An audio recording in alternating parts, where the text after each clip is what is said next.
Friends, this story begins in a magnificent empire whose king, Sultan Ghiyasuddin, was famous for his bravery and glory and grandeur. He was such a king whose command was considered final like a stone line, but in his nature there was also sharpness and pride. On a cold and stormy night, Sultan Ghiyasuddin, along with his few special soldiers, was hunting in a dense forest. Suddenly, while chasing a black deer, the Sultan got separated from his army. The dense forest, the dark night, and the thunder of clouds made the environment terrifying. The Sultan, riding his horse, was searching for the way when he saw a faint light at a distance. He moved toward that light, and in front of him he saw a strange and mysterious settlement. This settlement looked like old ruins, but everywhere lanterns were lit. The Sultan thought it would be better to stay here. As soon as he entered from the main gate of the settlement, he felt a strange coldness, as if there was no life in the air there. The Sultan saw that people were present in the streets, but no one was speaking. In one place, some people were sitting around a fire, but there was no sound, no laughter. The Sultan placed his hand on the shoulder of a man and asked, "Oh man, what city is this, and is there any place for travelers here?" When that man turned around, the ground slipped from beneath the Sultan's feet. His eyes were completely white, as if he had no pupils, and his face was pale like a dead man. Without saying a word, he pointed to one side and became silent again. The Sultan, who never feared great warriors, felt an unknown fear shaking his body. Even the dogs were not barking there. The birds were sitting still on the trees. It felt like time had stopped. The Sultan gathered his courage and moved toward an old inn built in the center of the settlement, where an old woman was selling clay lamps. Her face was full of wrinkles, and her smile carried a strange sense of terror. The Sultan asked her, "Mother, why are these people so silent, and why are your eyes like this?" The old woman let out a frightening laugh and said, "O proud king, in this settlement voices have been buried here. Only those come whose time has over, or whose sins have pulled them here. Do you know why you have come here?" Sultan's heart began to beat heavily. Before he could ask anything else, a loud scream echoed across the entire settlement, a scream that did not sound human, but like a suffering soul. After hearing the old woman's words, sweat appeared on the forehead of Sultan Ghiyasuddin. The atmosphere of the settlement became even heavier. A strange smell of rotten wood and soil spread through the air. In a mixed tone of anger and fear, the Sultan said, "Old woman, control your tongue. You do not know who you are speaking to. I am the ruler of this empire. One gesture of mine can turn this entire settlement into ashes." The old woman let out a cold sigh and pointed her trembling finger toward a large and ruined mansion in the center of the settlement. She said, "Everyone here is under the influence of power. O Sultan, go inside that mansion. Your waiting is already there. Tonight's feast is for you." The Sultan, who could not tolerate his pride being challenged, dismounted from his horse and walked toward the mansion. The large doors of the mansion opened on their own. The scene inside was shocking. A long table was filled with different kinds of food, roasted deer meat, fresh fruits, and fragrant drinks. But the strange thing was that there was no servant present there. Sultan was also hungry. As soon as he sat on a chair, he felt as if a shadow was sitting on the other side of the table. From behind the mist, a thin figure appeared. It was a young man wearing torn clothes, and around his neck was a heavy iron collar with chains and blood seeping from it. The Sultan asked in shock, "Who are you, and who did this to you?" The young man stood up silently and came closer to the Sultan. From his eyes, no tears came, but a black liquid was flowing. He placed a plate in front of the Sultan, but instead of meat, it had only sand and dry bones. The Sultan shouted, "What kind of joke is this?" Then the young man's voice echoed, a voice exactly like the one Sultan had heard 7 years ago from a prisoner. He said, "Sultan, do you remember that cold night when a poor farmer came to your court seeking justice? He was falsely accused of theft. He held your feet and begged for his innocence, but you, in your pride, without thinking, ordered him to be tortured and killed." Sultan's mind exploded with realization. He remembered how he had ignored a poor farmer's plea during a minor dispute and ordered him to be locked in prison where he was left to die in hunger and thirst. Suddenly, the young man vanished and the walls of the palace began to cry. Drops of blood started falling from them, and from within those walls emerged the same farmer and dozens of other faces of people whom Sultan had once oppressed. They all spoke in one voice, "We demand justice. We want our time back." The Sultan ran out of the palace, but now the layout of the settlement had changed. The streets seemed endless, and the silent people who once stood still were now chasing him. Their footsteps sounded like thousands of dry leaves being crushed together. While running, the Sultan reached the old well where the old woman was sitting. She looked at him and said, "Why are you running, Sultan? This settlement is built from your own decisions. Every stone here bears witness to your oppression." Sultan Ghiyasuddin leaned against the edge of the well, breathing heavily. His royal clothes were torn in many places, and on his forehead, not sweat, but a cold fear had settled. Those silent people of the settlement, whose eyes were white, had now gathered around the Sultan in a circle.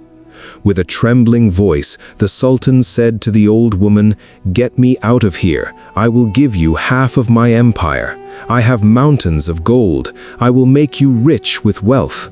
The old woman laughed. Her laughter sounded like the wings of bats.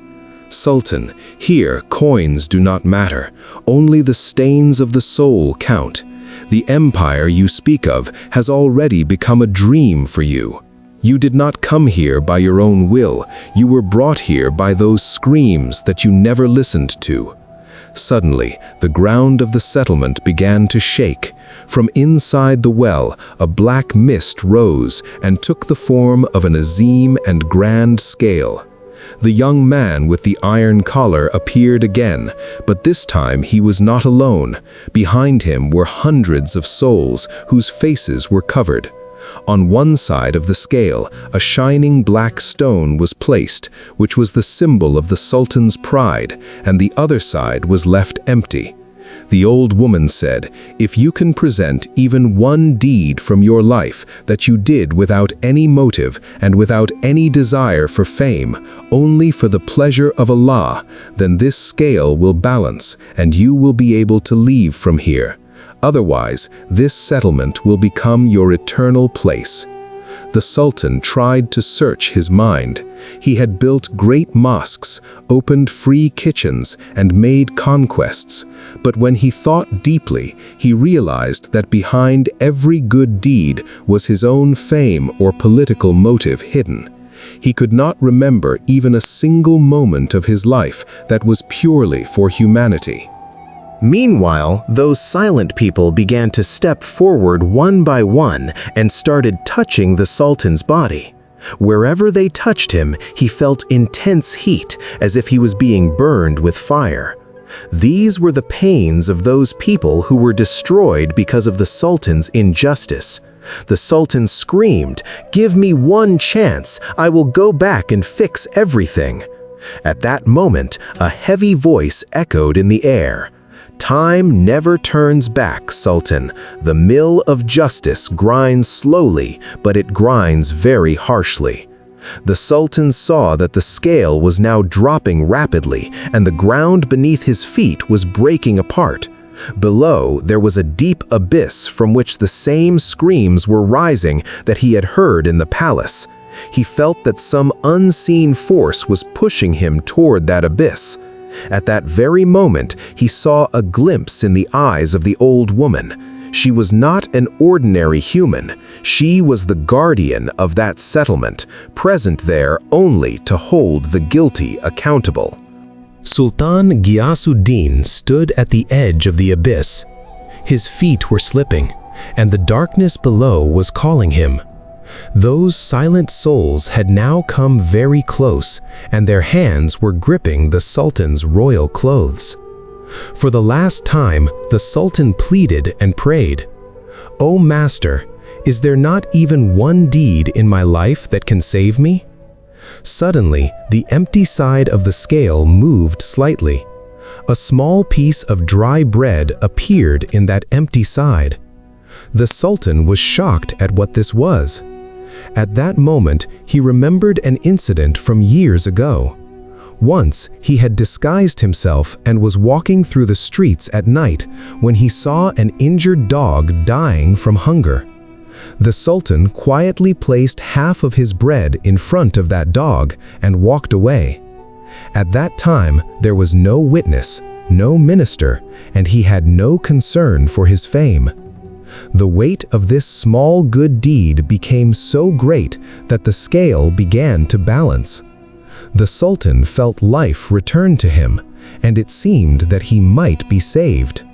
As soon as the scale balanced, the old woman came close to the Sultan and whispered in his ear, "Your good deed has saved you from falling into the abyss, Sultan, but justice is still incomplete."